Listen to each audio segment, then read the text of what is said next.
remember the 2005 movie V for Vendetta? That's an adaptation of Alan Moore's comic by the same name, where they changed like a lot of the characters and themes and like their little plot points so that fit in more with the post 9/11 Bush administration than its origins as a criticism of Thatcher's premiership in the late 1980s. You remember that movie? It's like a pretty good one as far as like Alan Moore adaptations go. Like it's a pretty good one, I think, like compared to some of the other ones they made. But there's a weird thing with the music they used for the first trailer for it, which I remember because I was watching it on my home computer, at my family's home computer, that happened to be in my room.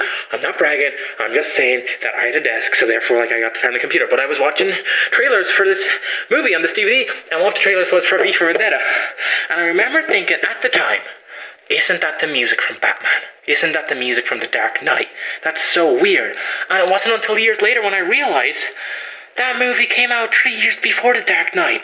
How could they have music from a movie that came out 3 years later? I should know. I'm an expert on The Dark Knight because it was bought for me for Christmas or my birthday. And I watch it like every 3 months because it's a really cool movie and I really liked it as a kid. I kind of still like it now. I think it's really good. And I had like this DVD special where they show off all the special features and how they made it and the process. And one of them was about the music and one of them was about Hans Zimmer making all the music. And one of the pieces in it is called The Dark Knight, which is at the end of it, which is the bit that they used in the trailer for V for Vendetta, but they couldn't do that because that wasn't around yet, because it's before, you know? So like how would that happen? Is it like maybe like a situation like Gladiator and Pirates of the Caribbean where like the music was retooled and it's similar, but one just became infinitely more popular with that bit of music? Is it like that kind of a situation? Hans Zimmer steal music because like he's not the composer of V for Vendetta, so they steal the music and then be like, fuck it, we'll use this for Batman. This will work perfectly fine for Batman.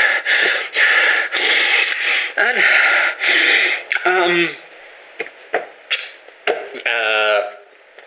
silly me.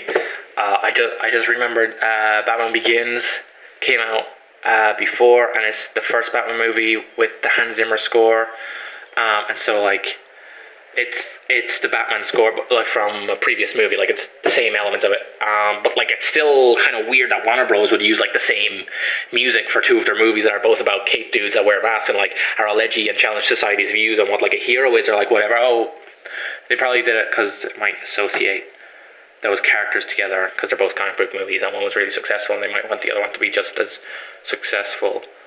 Yeah. Or maybe they just like repurposed the music because they had it lying around. Could I come in?